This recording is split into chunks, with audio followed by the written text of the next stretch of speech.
All right, good evening, everybody. I'll get started just while you guys are signing in, and then you can take a seat. But I'm super excited to welcome everybody back to our second lecture in the Tecnoglass lecture series. First, I want to start by thanking Tecnoglass again, who is our sponsor, and without them, this wouldn't be possible. And you know, the sponsorship allows us to have these series of guests in the fall and the spring that bring outside voices, outside perspectives from different regions, different cultures to our students, to our faculty, and to our professional community. And without that, we wouldn't be able to grow the way that we aspire to grow as a community. So thank you, Tecnoglass. As a brief note, I just want to review that the lecture series here is called The Health, Safety, Welfare of Architecture. And what does that mean? You know, again, I think as all of you are attending each one of these lectures, I want you to think about what does that mean to you and what does it mean to the work that is shared. For me, it means the profession defines the duty of the architect in terms of health, safety, and welfare. The demands on contemporary architectural practice are stretching these responsibilities to include critical challenges such as social inequity, environmental stewardship, and climate change impacts. The 2023-2024 Tecnoglass series feature practices that have meaningfully impacted the built environment by energizing disciplinary dedications with persistent innovation and imagination. They work through the pragmatic demands of health, safety, and welfare and reach with an expanded material formal capacity beyond traditional boundaries to tackle the big challenges we face today. So with that said, I want to introduce Kim Yao, FAIA from ARO, Architecture Research Office. Their firm really exemplifies the meaning of this lecture series. Kim holds an undergraduate degree in architecture from Columbia University and a Master of Architecture from Princeton. She's currently a guest lecturer at MIT, and she's taught at Columbia University GSAPP in the past. She's lectured widely across the US and is always a guest within the academic, but has a huge presence as a practitioner. She's been awarded the AIA New York Medal of Honor and the Beverly Willis Foundation Mentorship. She was president of the AIA New York in 2020 and serves on the board of Center for Architecture. And I want to pause on that note for one moment because I think that's critical. Again, we have Kim here, who's an example of someone who is a thinker, a projective thinkingly. She's in academic, she's teaching, but she also values the profession. So above all of her awards, I feel she's an amazingly humble and caring person. From my interactions with her near and far, one thing is clear, she values our profession. She approaches design and architecture with a true care for making the profession better. So I'm excited for all of you to see the work that she's going to share today and help me welcome Kim.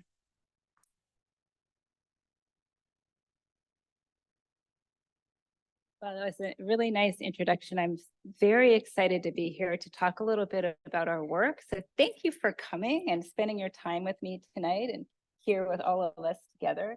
Just going to make a note about the time it is right now.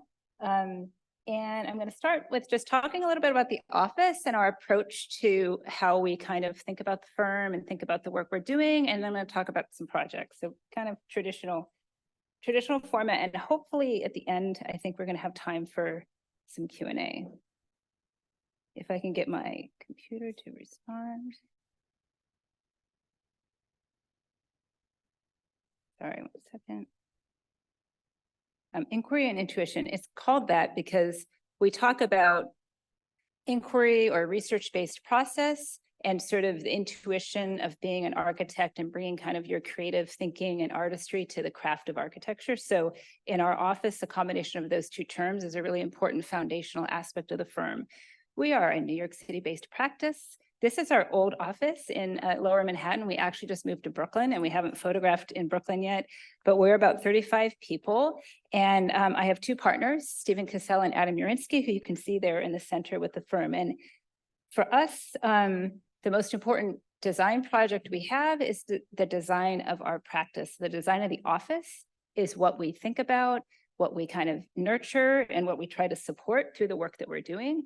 And in tandem to that is a belief that for us, having a broad diversity in types of projects is really important, both for our intellect and our growth, but also for everybody in the office. So the idea of having sort of nurturing the office and dealing with a wide range of types of projects, those two things go hand in hand and are kind of critically linked. So you can see the work is public work, large scale, small scale, public, private, urban, rural, low budget, high budget, all these different kind of diverse types of programs. And that's something that we really enjoy and something that we continue to embrace.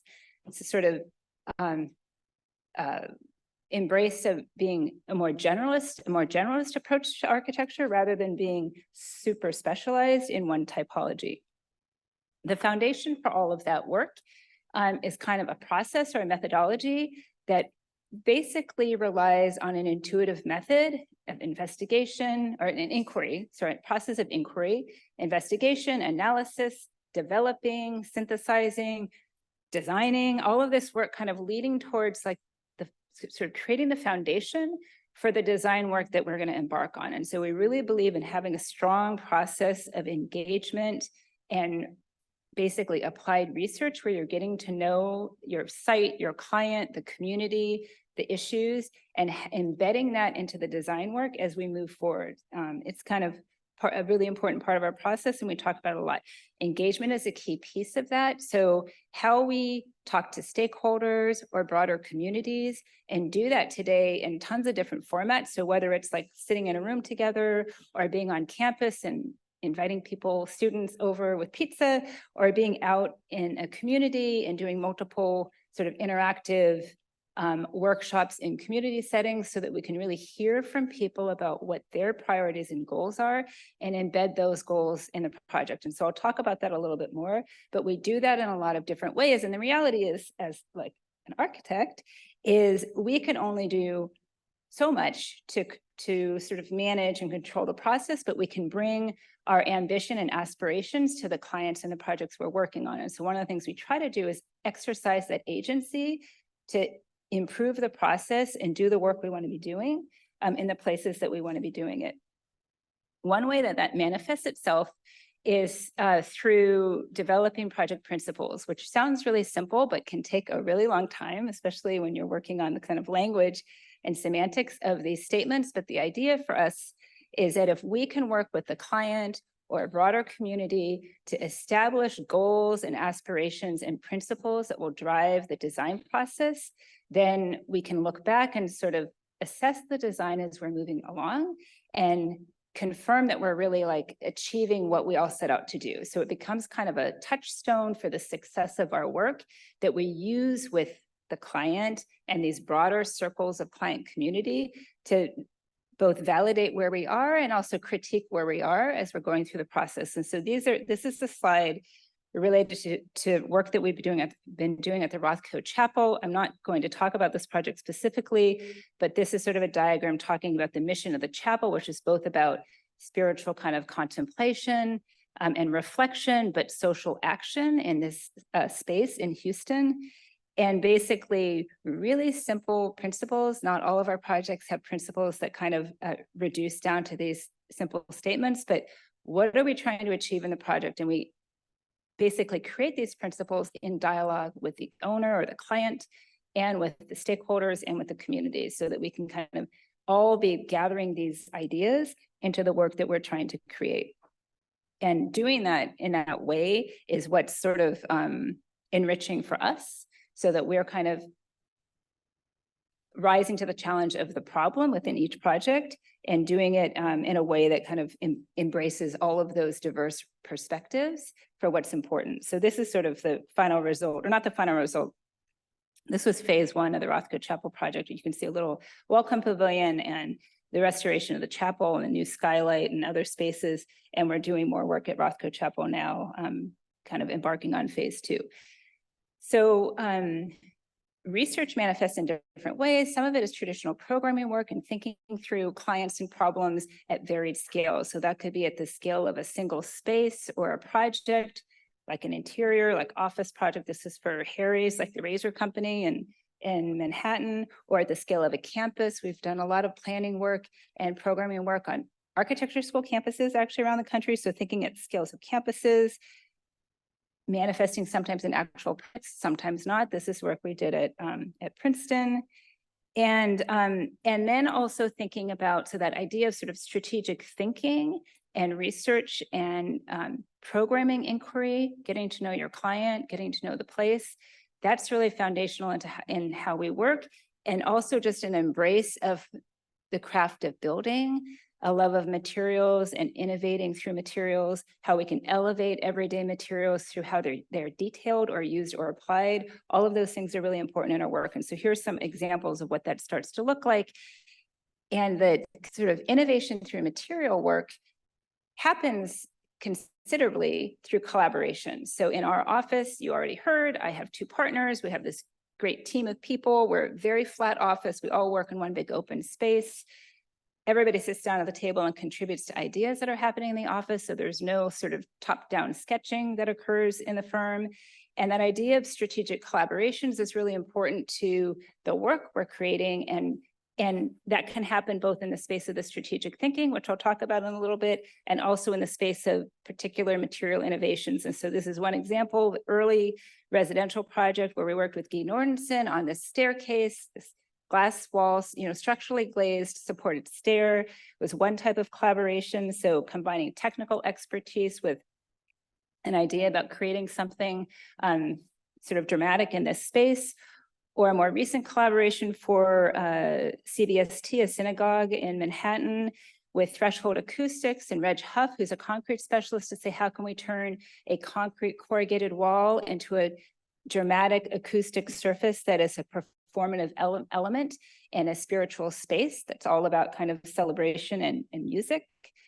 And collaborations with builders and people who are in the field and on the site. Like, we know as architects that we bring one level of expertise to the process, but we rely on the collaborations we have with contractors and construction managers, plumbers and electricians, all of these people, masons, who bring their expertise to the project and actually improve the outcome through their work. And so those are all things that are really valuable for us. This is a small pavilion in Brooklyn, the Brooklyn Botanic Garden, close to home. So a third piece of this puzzle, I kind of talked about designing the office, is really believing in the importance of mentoring the team. And so Shauna was really generous to sort of talk about like this bridging of teaching and practice and thinking about the profession at large. Well, a big part of that for us in the firm is really understanding that like we all want to learn. Like, I want to keep learning, which is why I like working on all different kinds of projects. But an intern in the office also wants to have those kinds of experiences. Somebody who's been practicing for 15 years wants to have growth experiences. And so for us, thinking about how we mentor in the firm is really important. And we also take those sort of aspirations about mentorship and really expect people to kind of embrace those outside of the office. So so I'm going to turn to projects now. We are celebrating our 30th anniversary actually September, right now. And we've been working on a book related to that and talking about like, what are the kind of values and, sort of what's our philosophy in our work? How do we kind of step back and think about the practice, that design of the practice, but also like, what are we trying to achieve? How is that changing and evolving over time? And what's important in terms of what we're doing? And so I've kind of packaged some of this along those lines, not with the exact like principles that we're sort of establishing the book with, but some terms that I think relate to like the sort of premise of the series. What are the ways that we kind of go at the architectural project through our work? So that's what the Know Your Client is. So this section is Know Your Client, which is really about what I said earlier about engagement and really understanding the problem. So how do you work the problem so that you know that you're designing something that works in that particular environment, in that context, for that program and for that site? So this is a project, it's a little project out in Long Island for a chicken coop. And what's fun about this project is we had a client who basically wanted to create a chicken coop, private client, small structure, not a lot of fee.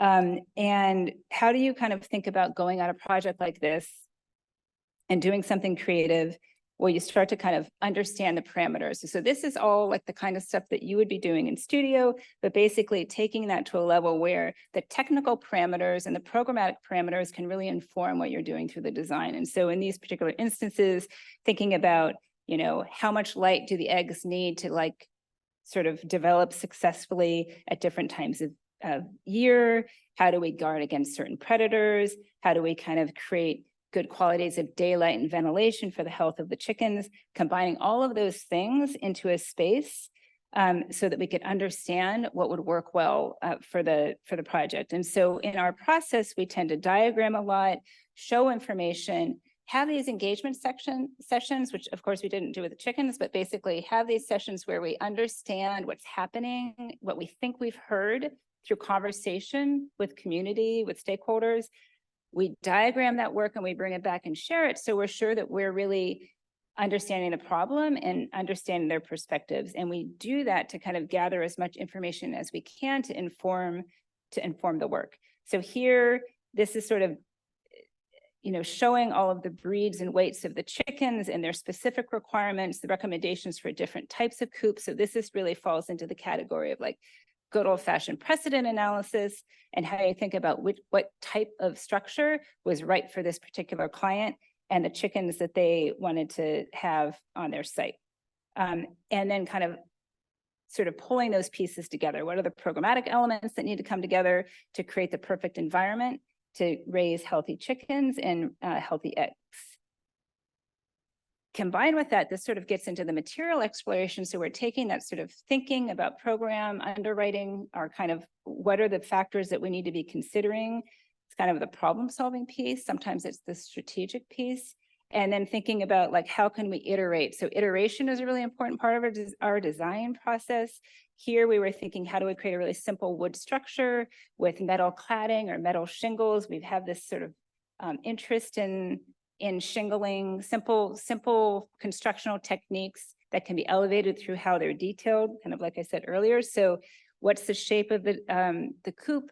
What are the shingles, sort of texture and array? How could the cross section of the coop vary? And how could the shingles kind of create different patterns of daylight and shadow over the course of the day and over the course of the year? So all of these simple sort of qualities coming together to create the final form, which is in this person's like rear yard, fenced in kind of garden area. But basically you can see that there's this shaped roof with these little folded up shingles, simple programmatic element of having the kind of scoop out space for cleaning out the coop and gathering the eggs, and a really simple structure.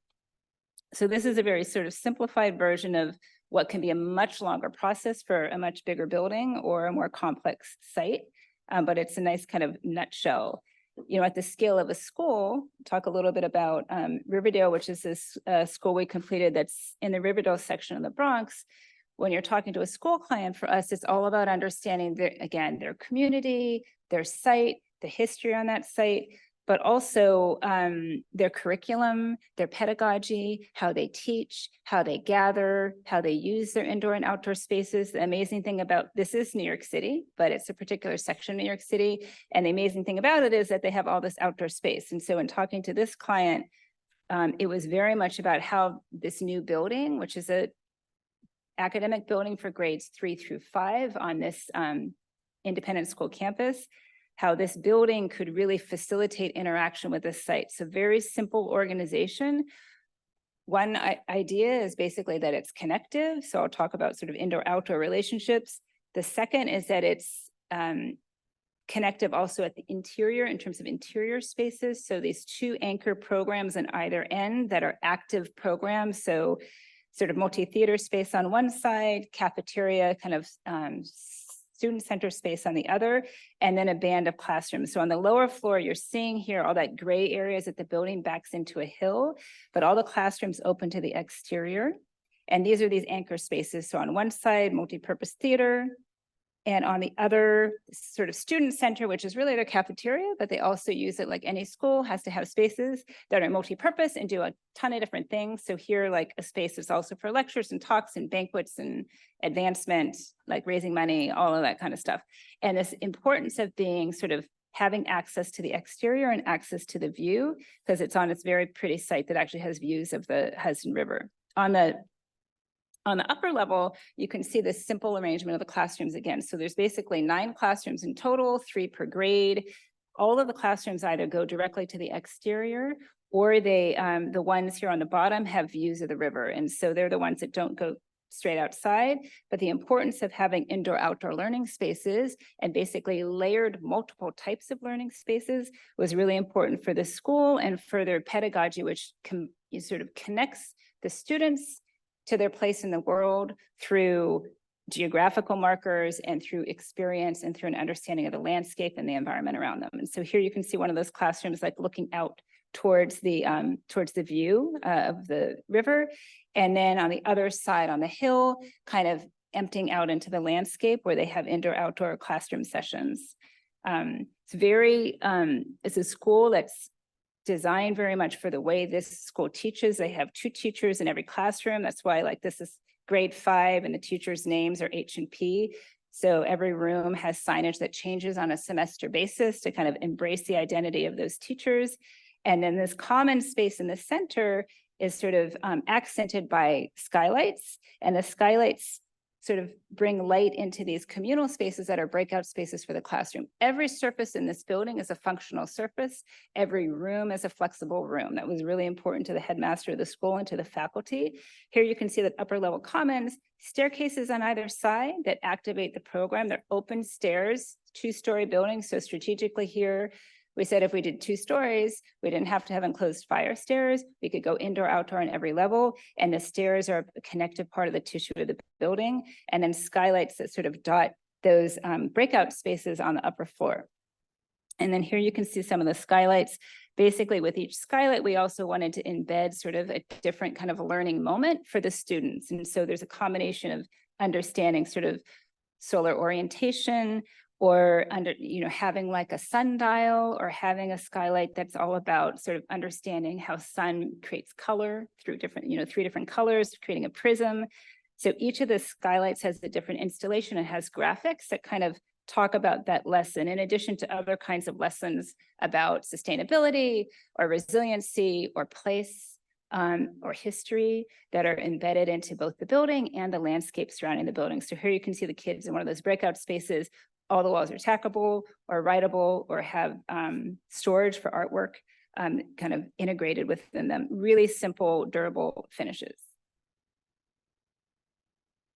And here's that kind of one of those corridor spaces on the upper level. A lot of fun working with them. So play well with others. This gets back to the idea of collaborating. Like, you only do great work when you're able to say and acknowledge what you don't know, and embrace the fact that there are other people around you who probably know things more than you and can bring that to the process. So I talked about that a little bit earlier. Those collaborators come in all shapes and sizes. For us, they often come, like I said, within the office, within the team. Who are we working with every day, and what are the great ideas that they have, and what are the perspectives that they bring to the process that are important for our work? And then it also comes with sort of who you bring to the design team, who you bring to the construction team, or the owner's representation team, depending on how complex your process is. Who do you choose to design with for any given client? And so this project for launch is it's an expeditionary school. Expeditionary learning is basically like taking outward bound and embedding it into a school curriculum. And for, in this case, what's now like a K through middle school, but they're going to go to K through 12.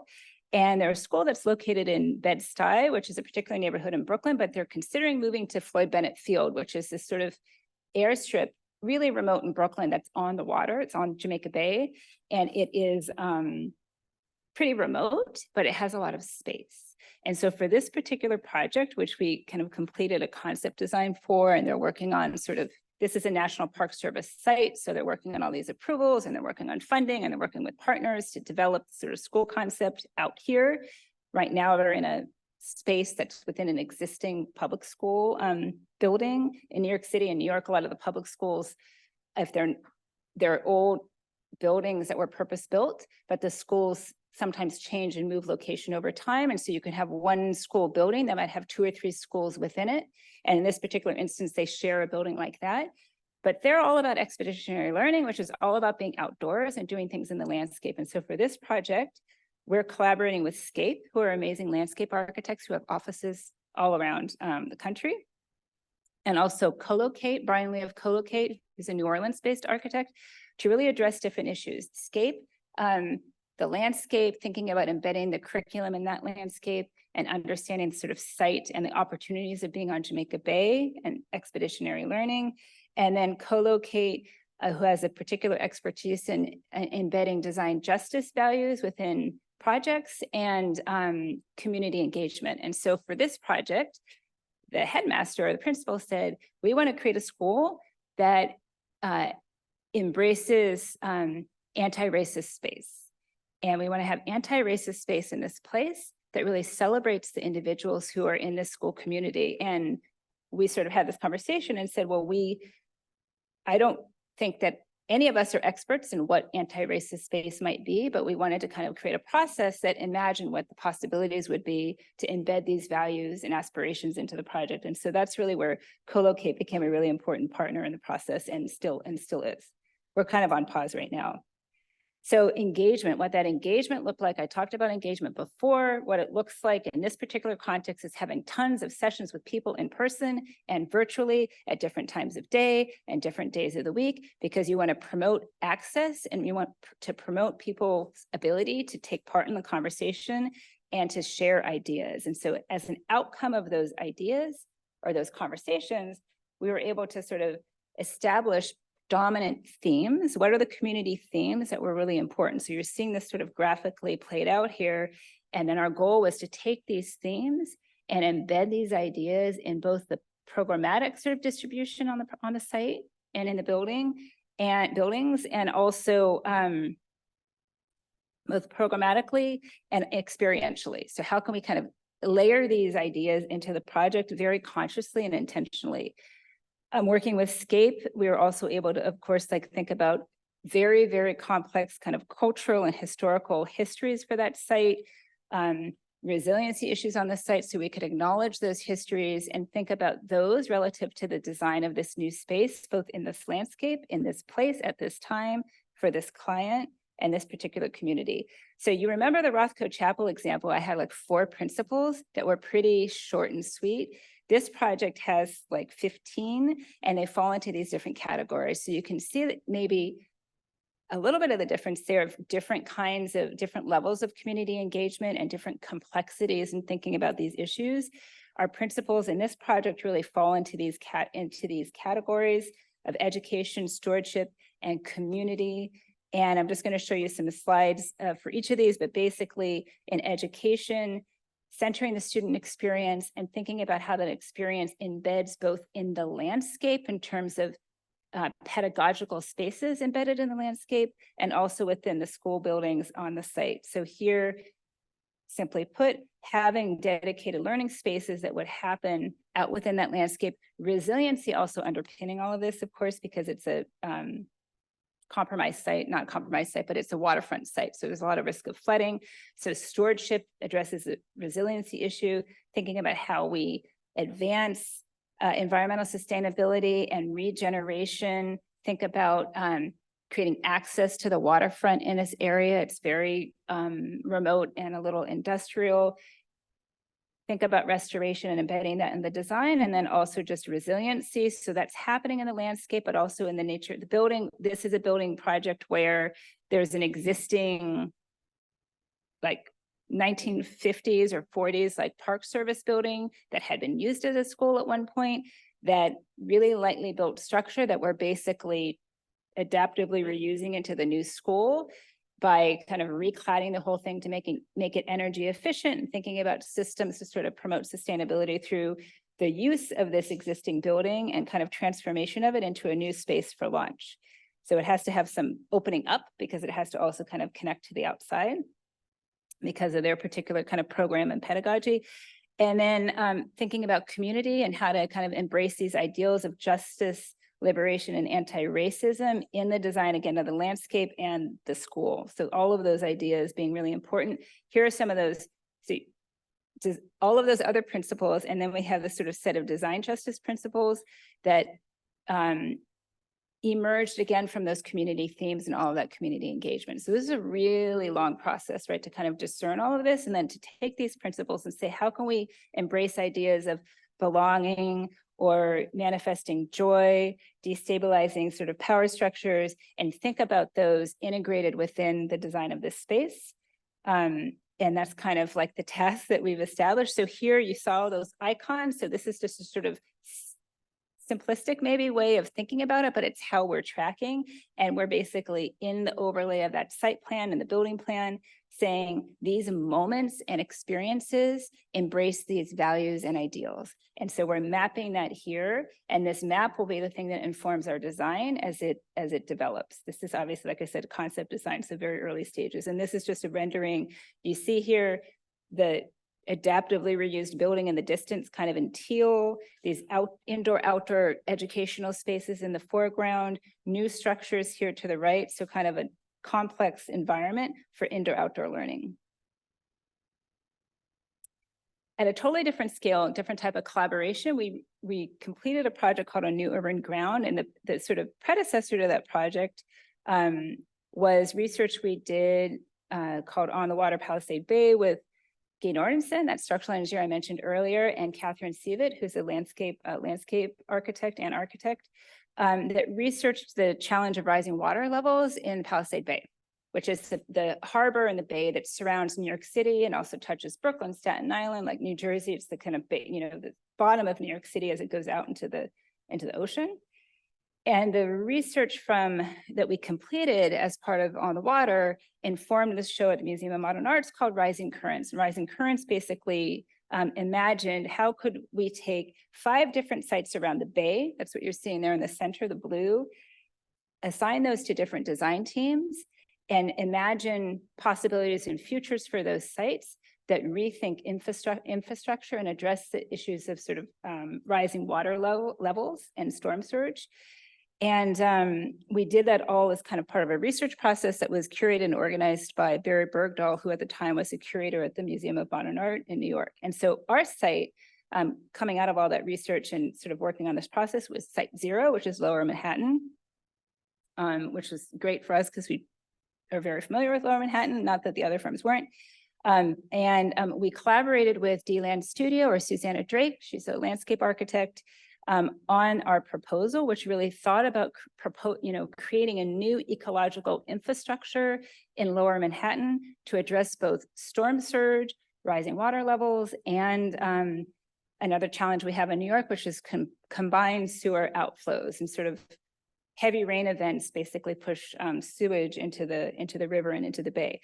So here you can see on the left this sort of map that shows all the sort of edges of Lower Manhattan that have evolved over time in the development of the edge of the island, and the sort of traditional notion of a hard seawall that bounds that island that is in existence now in many places. And then here kind of diagramming some of these challenges, the red saying like basically at all these points when we have heavy rains, we have sewage that just flows directly out into the river and into the bay because our sewer systems are so old. New York City is trying to improve some of these infrastructural systems, but in a city like New York, that's very hard.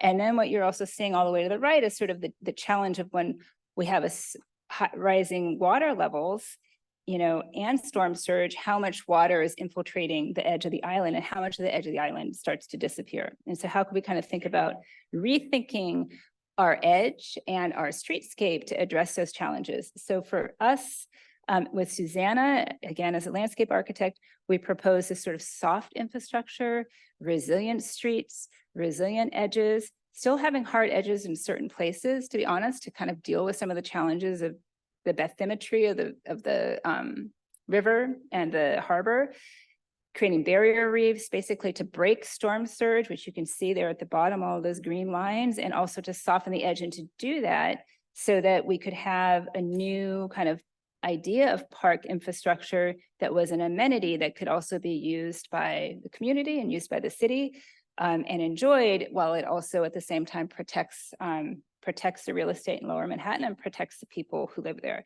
So here you can see this cross section through this combination of idea of edge conditions on either side, and in the center, basically reimagining what the New York City street can be so that it becomes a system that has hardened infrastructure for electrical and water systems. So you're seeing those either electrical systems moved up in buildings or encased so that that infrastructure is protected, combining those arteries of hardened infrastructure with really soft streets.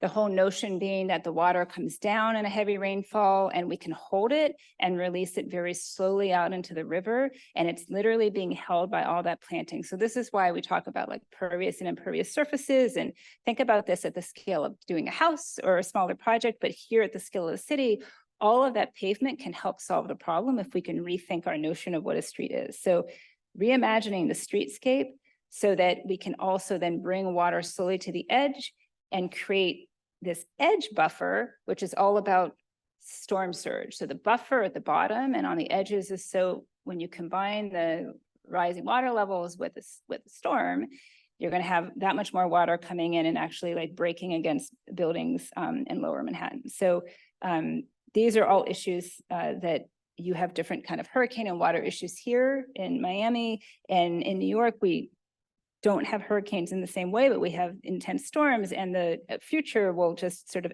exacerbate all of these issues. So the main goal for us was to say we could do this and create an amenity, because in New York City, like having park space and an amenity space is at a premium. Having outdoor space is a premium. So could we create this infrastructure that protects the city and allow it to kind of give back to the city at the same time?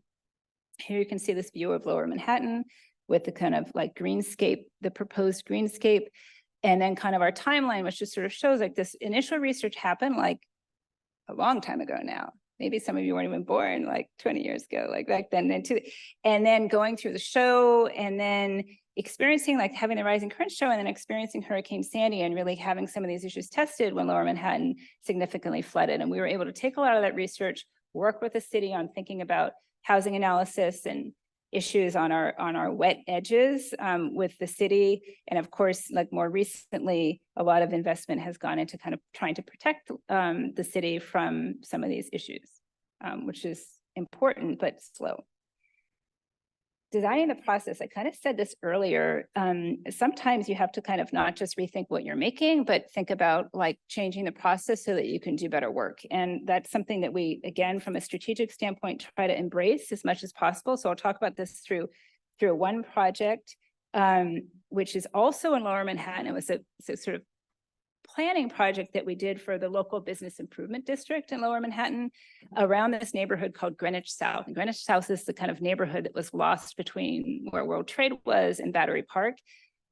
Nothing really kind of exists there, but a lot of development was planned. And so in this particular idea, we said, well, rather than creating like a master plan where our vision is the vision or the right vision and everybody's going to follow that vision for the next 30 years, which by the way never happens, especially at the scale of like a huge neighborhood like this with a lot of different investors and voices.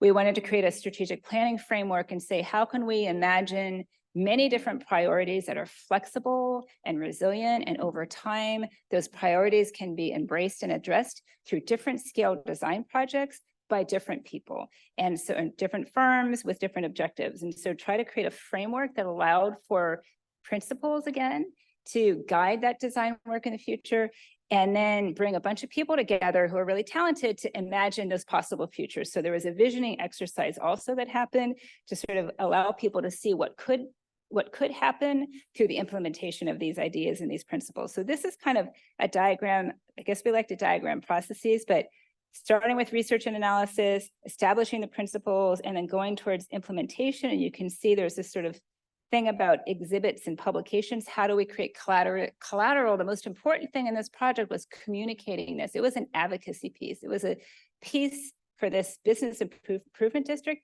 to take back to the city and other sort of developers and owners in that area to say, here are the things we need to fight for in terms of our urban and public space in this neighborhood in Lower Manhattan. So this is some of the collateral we used early in that process for like the brain trust. We pulled different people together. We had different events. This is, again, a different kind of engaging the community to gather ideas. We worked with Scott Stoll of Open, who's a great graphic designer we've worked with for a long time to kind of help with a lot of this collateral. And we gathered people together to say, like, what is wrong with this neighborhood? What's missing in this neighborhood? Some people lived there, some people didn't. To kind of reflect on what was possible. And out of that, we established these 5 principles, which again, break down into different categories. Really simple ideas: encourage an intense mix of uses, reconnect Greenwich. Greenwich is disconnected by world trade. Connect East and West, build for density, design for people, create a reason to come and a reason to stay. And we sort of thought about that through a lot of real estate analysis with partners on the team. We worked with Buyer Blinder Bell on the real estate analysis. And then thought about it through this visioning exercise that I was talking about. So here you're seeing some of these examples. This is the density example. We took all of those principles and then we said, well, how can we think about them for like right now, in the near future, and in the long term? Like, how can we implement something in 2 years or in 7 years or in 15 years, as a for instance? And then we gathered a bunch of collaborators to vision those exercises. And the visioning was all about, again, communicating out this idea and using it for advocacy and for kind of progress to promote the right kind of growth and investment in this particular neighborhood. So here you can see listed all of these different teams and designers and different sites that they had. And some of us had the same site. Some of us were sort of designing ideas for the same site, which was totally fine, because it wasn't, again, about a master plan and saying like, I'm doing this piece and you're doing that piece. It was about what are the principles that want to be enacted and what are the kinds of projects where that might happen and what would that start to look like? So we also took all of those and put them on our kind of approval matrix, which is like a New York Magazine thing of saying what's visionary versus pragmatic, what can happen sooner versus later. And then the colored boxes have to do with all those principles, like which principle are we embracing? Because not all projects have to address every single one, but they should all be addressing at least one, if not more. And so we kind of thought about those principles across this matrix to really prove out the concept that this could be something that happened over a long time and basically made the neighborhood better. So here, just really quickly, some of these examples. This is Scott Stoll. This is the Brooklyn Battery Tunnel or the Hugh L. Carey Tunnel. Raphael Lorenzo Hammer, like doing art installations in this neighborhood. Work AC, thinking about sort of this is on top of the parking garage. I actually, like during this project, moved into this neighborhood, like right near here, so it's sort of funny. Iwamoto Scott doing a kind of tower. A tower is actually on this site now. It's a tiny site, beautiful, like new tower there. It's not theirs, but sort of imagining development in a place that actually didn't have this kind of development at density. Cohen Partners, sort of Shane Cohen, sort of working on landscape and thinking about resilient infrastructure. LTL Architects, again, resilient infrastructure, or our own proposal called Market Park, a different kind of resilient infrastructure. So thinking about how to embed all these different ideas into the neighborhood to spur thinking and investment and policy. And then communicating that out. So we had all these different forms of collateral. The Business Improvement District wanted to have this physical collateral that they could give to policymakers and to people who they were working with. And then we also had an outdoor exhibit that was in Zuccotti Park, which is right by World Trade, now developed to communicate those ideas out to the neighborhood. So it's one. So here again, designing the process was saying, hey, you want us to work on this? Let's rethink what the outcome could be and rethink how we think about planning so that you have a more resilient and flexible tool for developing in the future. Having fun and bringing your best game. Basically, like what we do is really slow. And it's a long process. You're in it for a long time. And hopefully when you're doing it, you're doing it with people that you respect, who you want to spend time with, and you're enjoying yourself along the way. So this section a little bit gets into some material exploration, but basically a couple of places where we think about research at that strategic thinking level we've talked about. And this is really just about making. And so this is sort of the Architectural Ceramics Assembly Workshop is a workshop that Boston Valley Terracotta hosts like every year with different teams. And you kind of create cool stuff in terracotta. And you do all this R&D with them, and then you make something at the end. And so this is sort of just illustrating this process. We were really interested in working on this because we were doing a project with terracotta. We had never worked with terracotta before. I wanted to do it for the facade. So we wanted to kind of get to know the material properties of that material, how to think about casting it, how to think about arraying it in different ways. So here you're seeing our kind of development of the module that we had for this particular project. We sort of set up our own parameters and said, well, we want to think about how to create a terracotta module that can be a self-shading element on an exterior building facade. So that was like the goal for us. And we, again, about collaboration, reached out to some of our collaborators, tri-pyramid structures, to think through this sort of tensile system that would support the terracotta unit, which is what you're seeing in green, and Heinsius, or Bob Heinsius, to think about kind of the structural properties of terracotta unit and how it would act on a building surface. So for us, the fulfillment through this process is both about the form of what we're creating and learning about this material. Here you're seeing how it can shade across the sides of this box building different times of year based on the sun path. But it's also actually asking the technical questions that make the project better. Like by answering those technical questions through our design work, we feel like the design is getting stronger. So here you're seeing how we're modeling those, or working with Heinsius again and tri-pyramid to think through the structural integrity of the unit and how its weak spots. That was at the scale of the unit. Here with tri-pyramid, thinking about that issue at the scale of the whole facade and how that sort of tensile system would perform and react.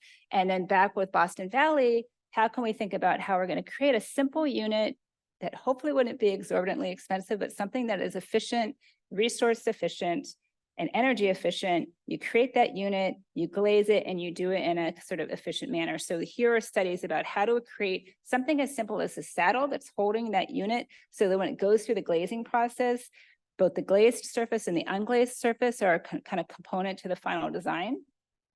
So there you can see like the saddle that we sort of came up with. That's the actual kind of prototype which they created. And then you go to their workshop and they make all of these, and you get to make your thing. It's very cool.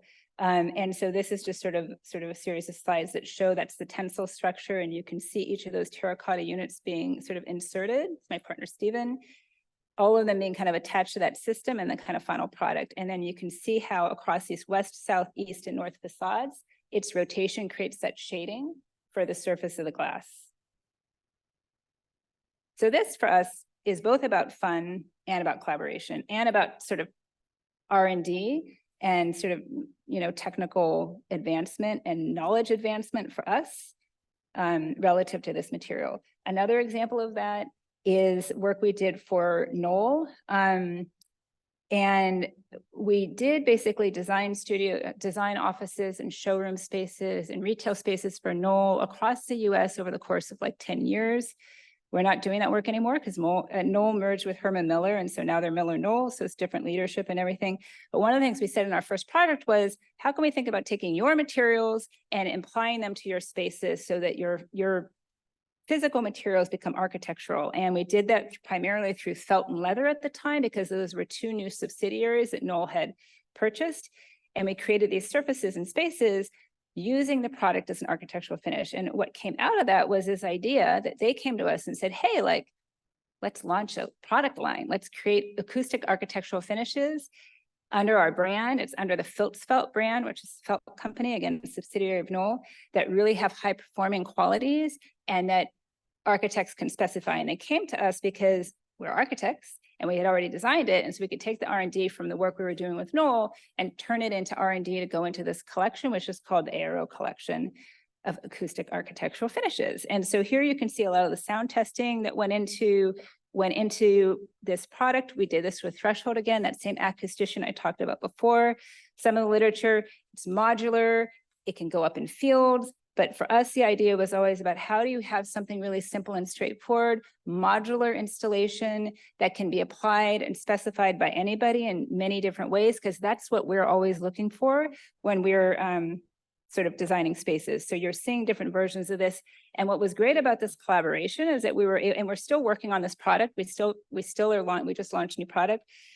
is that we did the R&D with Knoll through the showrooms we were designing for them also. So we were able to do a lot of the R&D with them directly through the spaces we were creating. And then we did parallel R&D on the side with Felt, with Roger Wall specifically, who heads that division, and his team, to create all of these systems that we now specify and put into our own projects, and as do many other architects. And so these are the most recent ones actually that have come out, like these ceiling baffles and what we call aero grid, which is basically takes like a really dumb ACT ceiling grid and drops a different unit into it. So the grid system is designed, it's just what you'd get from Armstrong or Hunter Douglas.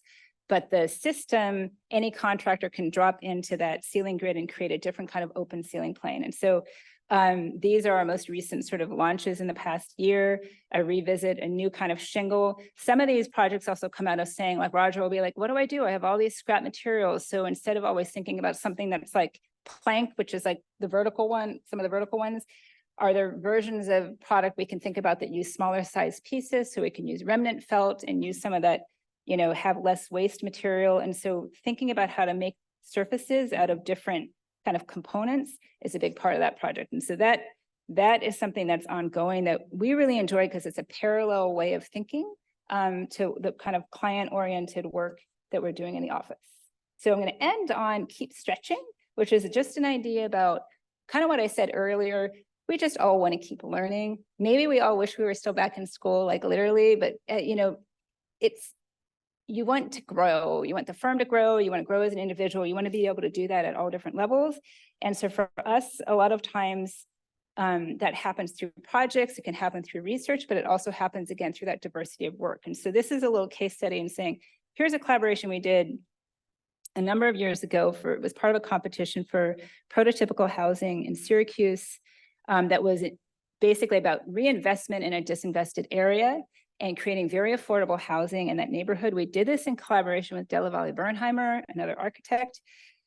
And we thought about this problem and said, how can we create a little house that would be sort of a prototype that could be flexible and support all these different types of family units? How do we think about the form of that house? I didn't really talk about this, but we're a very analog digital office, and we do a lot of physical modeling and digital modeling. So how do we think about the form of the house? How do we think about that form in the most efficient way possible? And how do we do that and embrace passive house principles, which is something that we were really interested in at the time, even though that wasn't part of the competition brief. So really the idea in the house is take a super efficient envelope and then use heat recovery, passive solar, super insulation, so a super thick facade, basically very energy efficient facade, to create a little building that basically in a Syracuse winter, the power usage is like the power of a single hairdryer to like heat that structure. So very, very affordable price point for buying it, affordable and energy efficient to own and operate it over time. So here you can see the passive solar basically meant for passive house. You have to have, you know, certain scale windows with certain orientations in order to get enough heat from the sun in the winter and keep sun glare out in the summer so that your energy bills are low. So this is sort of views of that house. And then what's great is that we're really trying to come up, you know, think about projects that we can keep doing that embed these passive house principles. And so now we're working on a project that is almost complete or finishing construction for public schools in downtown Brooklyn. It's 2 schools at the base of a mixed use development. And they're the first passive house schools in New York City, or designing to passive house certification, or not certified yet. Here are renderings of the base. There's both a lower school and a high school. And then there on the left, you can see the school in construction right now. And on the right, like a tour we did in the gymnatorium, but it's more complete at this point. So really thinking about how to take that sort of, again, technical challenge of designing to that level and applying it at very, very different scales through our work. And now we just want to keep thinking about ways to do that. And then I'm just going to end on, again, another kind of growth place using mass timber, which is something that we have a couple of mass timber projects. We recently completed this project for Milgard Hall, which is at the University of Washington in Tacoma, if there are any Northwesterners here. Tacoma is a city between Portland and Seattle, and it's a river town kind of rooted in the timber history in that area. It was a paper town, manufacturing town. And this site actually is an urban campus. You can see here, made up all made up of many, many historic warehouse structures. And our new building, which is highlighted there in the center, was in a landmarks district. So we had to kind of respond to the historic context, but also really respond to a very, very urban site for an urban serving campus in this town. So this is the facade. And the great thing about it is that it was always conceived as a mass timber project. We had to fight for the mass timber through the design process. It's a design build project, which is a different form of delivery. We were working in tandem with the contractor and as a sub to the contractor, but in an ownership structure where the owner and the contractor and the architect are all three parts of a triangle and you're doing everything together through the whole process. So it's very different than a traditional design process. And here you can see just sort of our diagram on the timber. It's a tight budget project, very, very complex interdisciplinary building with lab program, business school program, and design thinking space for their global innovation design lab. Very interdisciplinary and meant to be a student hub at this end of campus. And trying to work with the mass timber within our budget meant being as efficient as we could. So we really thought about those spaces strategically, small spaces, medium spaces, and large spaces, which really played out into like office spaces, lab spaces, and then larger student gathering spaces or assembly spaces. And then the structural systems basically parallel those scales. So part of the process for us was like, how do we, we want to keep learning. We were able to partner on this with both, well, the West Coast and Seattle and the Northwest in particular have a lot of mass timber experience. So the university wanted a mass timber building. We had never built a mass timber building before, although we designed a much smaller one, which is in construction now. And the contractor had done a ton of mass timber work. So we basically had this whole process of learning from their expertise to inform our design work. So that goes back to this idea of learning from the builders, learning from the team, and doing that. Actually, this is the first project we interviewed for, got awarded, designed, and completed all in the pandemic. So doing all of that in a very remote way, which is very atypical for design build, like with this client and on that campus.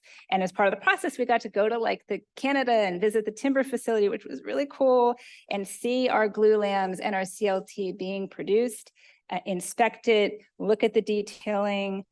They're on site, talk to them about some of that detailing. That's me and one of our project manager, and then kind of improve the design before all of this timber got delivered to the site. So the keep stretching for us is sometimes about new program types or new client bases or working in new contexts or new cities, but it's also about kind of embracing newer technologies and ways to kind of continue to elevate the level of our buildings and the work that we're doing, either through how we're engaging communities, which I talked about earlier, or how we're thinking about like literally the craft of making. So here you're seeing, sorry, I'm talking, and it's a hybrid structure. We have mass timber and we have steel for those large span spaces where the classrooms are. So here you're seeing this large span, high impact performance space.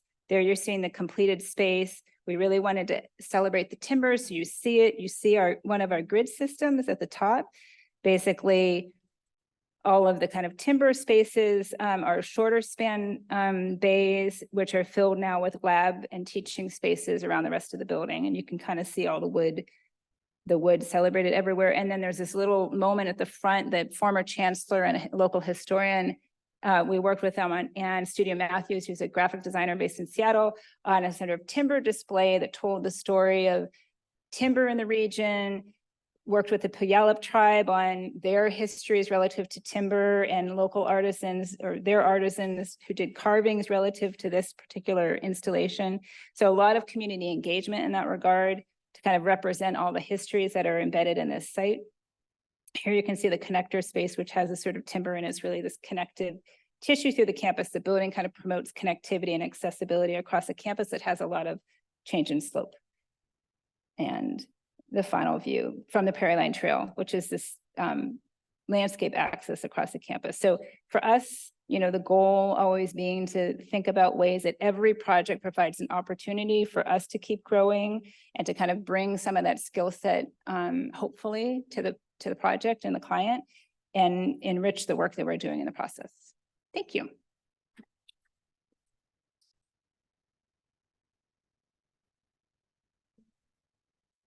Happy to take any questions if there are any questions. Yeah.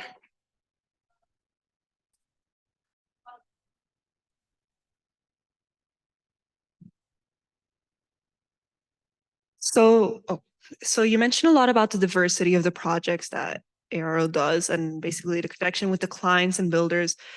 But is there also a sort of managed diversity and expertise in the office itself?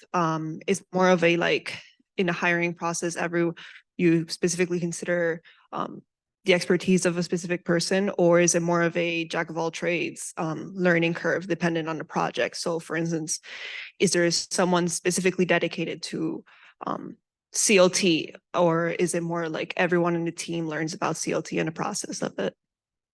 Yeah, that's a really great question. And so it's more of a jack of all trades approach.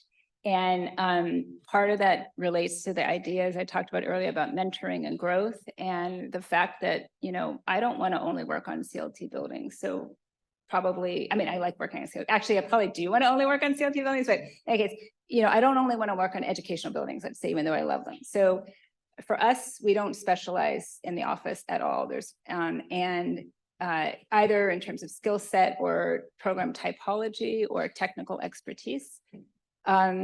We've grown, and so we have a little bit more now with our senior staff. We have certain people who have different kinds of responsibilities in terms of the whole firm, but there isn't somebody who only does cultural work, or only does single family residential, or only does mass timber.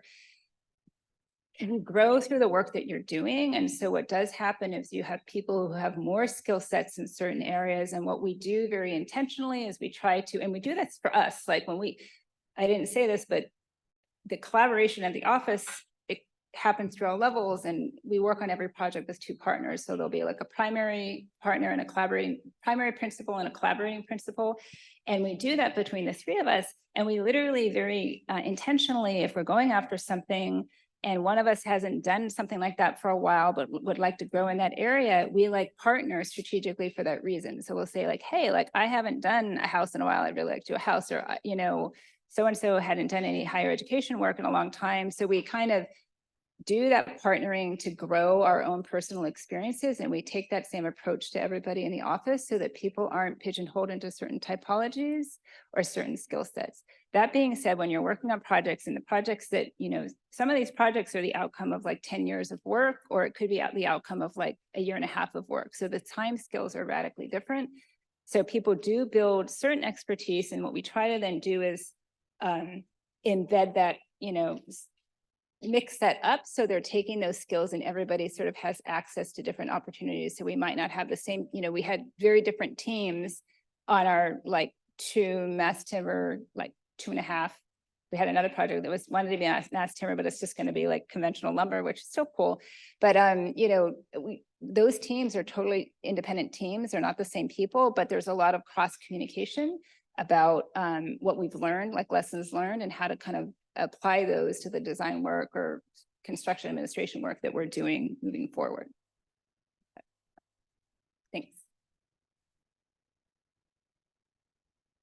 Any other questions? Yeah, in the back. Let me bring Shauna's going to bring the mic. Thank you. online, yes.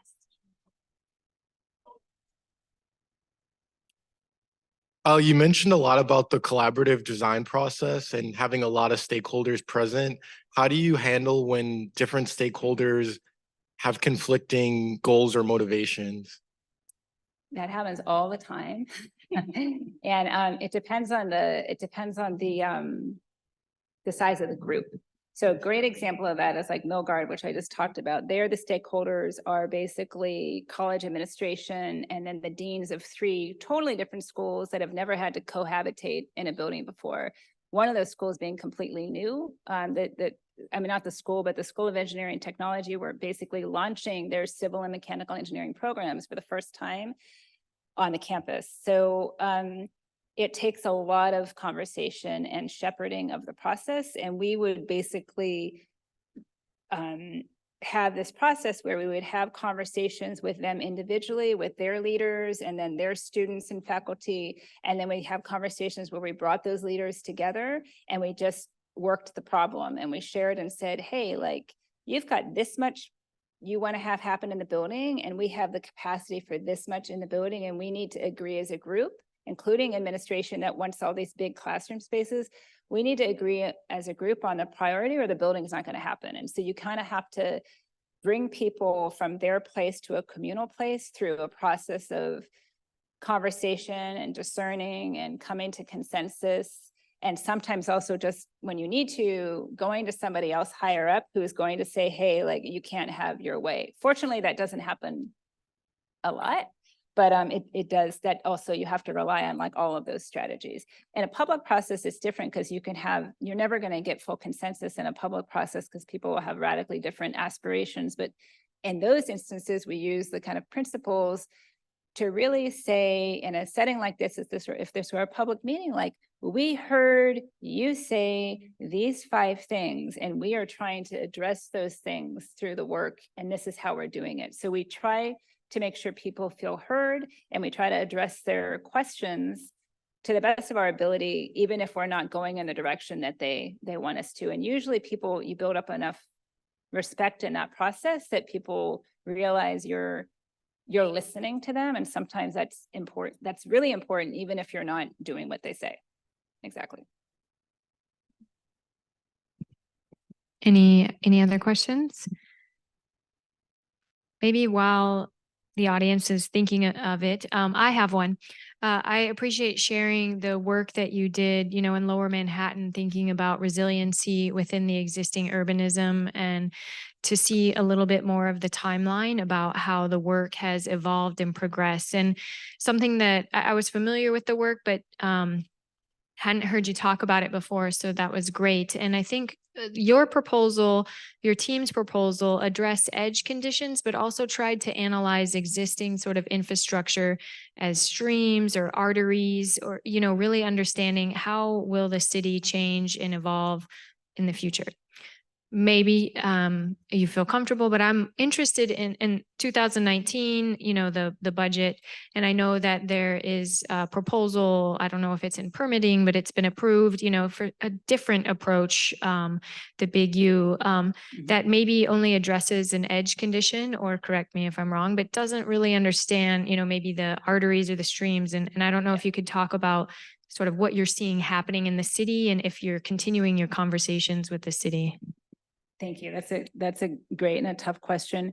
I think like the edge condition is part of the problem. So it's great to tackle that. I think the challenge, which what I'm witnessing quite literally since I'm down there, is there's been investment in those projects, but there's also it's really, really hard to implement projects at that scale in a public context. Implementation is happening, but there can be a lot of community resistance, even though people understand conceptually that the idea is to make the place safer and better. It's hard, sometimes we as people are change adverse. So that makes the process, what is already a complicated and expensive bureaucratic process, makes that even harder. So that is really happening at the edges. I think the street condition is very, very challenging for cost and kind of infrastructural reasons. And so we do think it's a good and important idea, and there might be ways to continue to advocate for policy change that promotes different levels of resiliency. I mean, certainly that happens with code changes, basically relative to thinking about sewer and storm systems and the requirements for those. Oh, and a lot of those codes have evolved just in terms of how buildings, not just the site, but the building itself has to hold water and release it more slowly. All of those things build up and contribute to the overall system. But, the task of like remaking the streets themselves is one that is fairly daunting. So I'm not surprised that it hasn't, that part hasn't really been tackled. I do think it's happening through park spaces and other kinds of spaces that have a little bit more territory that are also controlled by like single entities or agencies in the city government, or maybe two. You might have the Parks Department and the Department of Transportation or something. And when you have that happening, it's maybe easier to enact change within that territory versus like in Lower Manhattan, we have streets that are city-run streets, and then we have the West Side Highway or West Street, which is a state-run street. And so that we can't, those streets are much harder to change because we can't control what Albany thinks, about that street. So it's a long process. There has been a lot of resiliency work that's happened post-Sandy in other ways, like, protecting like the tunnels, like having more stormwater gates that are just like more traditional forms of infrastructure, less about the soft kind of idea. Okay, one more question. You're getting your steps in.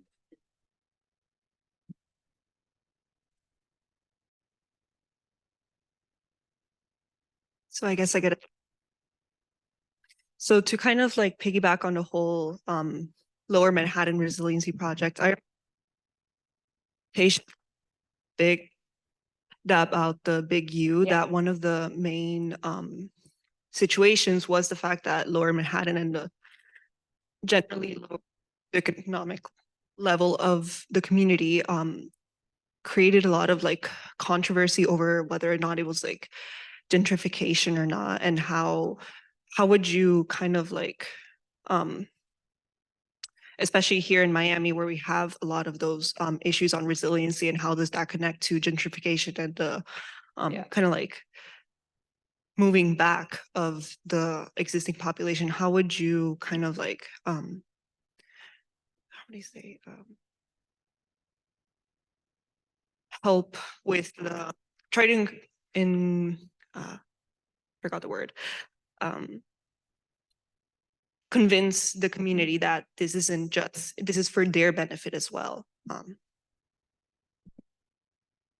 That is a really hard question. I don't know if I can answer that question. I mean, we have that, could talk about that relative to the big U, that issue of displacement and loss happens in many other spaces in New York City all the time too. And it's a challenge in other spaces, like NYCHA is a place where that's happening, where they basically have buildings that are falling apart, and it's very difficult to convince people to leave those homes and go into other ones so that those buildings can be renovated, and they need to be renovated. So I think that there's probably, and I'm not the expert in this, but I think that there's a need for more nimble strategies and ways to engage communities that help with both educating, but also listening and understanding the perspective of those places, so that we get out of this sort of cycle of, coming in with our ideas, which Rising Currents, like, or that work is really like coming from a research space and saying, here's a proposition. There's not a community engagement process, even though there were community engagement sessions as part of the development of the museum proposals, you know what I mean? But the research, the initial research, wasn't informed by community engagement. It was much more of like a research-based analysis of a problem, right? So I think we as practitioners, and certainly governments and agencies and leaders, need to have, a bigger tool set of ways that we engage communities to have the conversations that really will make the spaces that we're living in more resilient and more sustainable, and where people don't always feel like they're giving things up to make that happen. So I think it happens, like what you're talking about is both a gentrification issue, but it's also like a change adversity issue. Like where I live in Lower Manhattan, they just demolished like Wagner Park, which is this park that Machado and Savetti designed. Beautiful little brick archway.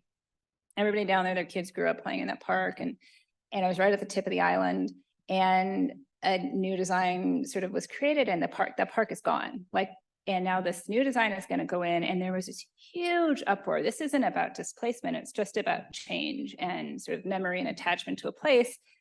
So even though, so there's probably a flaw in the process, even though the city and that design team was advertising and talking and having sessions, people don't really always listen until the loss is at hand or the change is at hand. And usually at that point in a process like this, it's too late, right? It's too late to impact the design or too late to impact the process. So, whatever we can do as practitioners to elevate the level of the conversation and improve the communication is only going to help help with that kind of education piece, I think.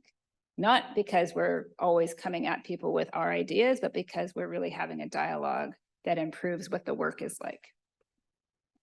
But Thank you. I don't have all those answers. I think, Shauna, there might be a question in the left. In the left. Oh, I have to walk all the way over there now.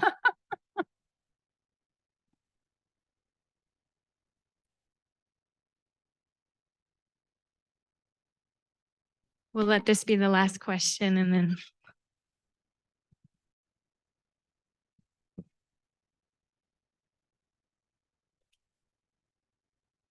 So I really appreciate your work's like commitment to the research analysis and even the implementation and community engagement part. But after the project is implemented, like once everything's like implemented, like what's the process after that to like evaluate the success of a project, or like how do you take what you get from that project into the next proposal? Another great question. So that's a space, I'll be really honest and candid and say that is a space that we are trying to improve in. So we haven't historically done a significant amount of post-occupancy analysis and or engagement after completion of the projects. In the past few years, it's something we've been basically talking about how to embed that more into our practice so we can get the sort of sustainability piece happening, and also, you know, using surveys and such kind of come back and engage communities. I feel like at Milgard, we're going to be able to do that. And we've started doing some of that post-occupancy work, but traditionally it's not something we've engaged, usually because, to be candid, we haven't had the capacity to embed that into our fee structure. So basically at a certain point, we have to say, we're going to plan for the fact that we know we want to have time and resources to do this work, and we need the client to agree to it. Or we as a firm need to say, we're going to invest in that research and because it's a priority for us. And what we're trying to do now is be strategic about the places that we can do that. Those decisions in our firm, I mean, that we've been talking about all of these things for many years, but you know, the other thing that's happened is we've grown a little bit in the past few years is we have different kind of initiatives in the firm that are staff-led initiatives. So we have sort of like a healthy materials kind of group and a zero waste group. We have a social equity group, and all of those groups bring ideas back to leadership in the firm, which is not just the three of us, but as like a group of people who are kind of firm leaders. And then we talk about ways to implement those ideas. And so some of those, we were talking about sort of the post-occupancy and lessons learned piece for a long time, but now we're actually taking these steps to be strategic about it. And hopefully we'll be able to continue to get better, but that's a place that we need to grow. Awesome. Well, I'd like to thank you again, Kim, for your time here and your sharing your work. It was great to see. It's amazing. So if you guys can help me thank her one more time. Thank you.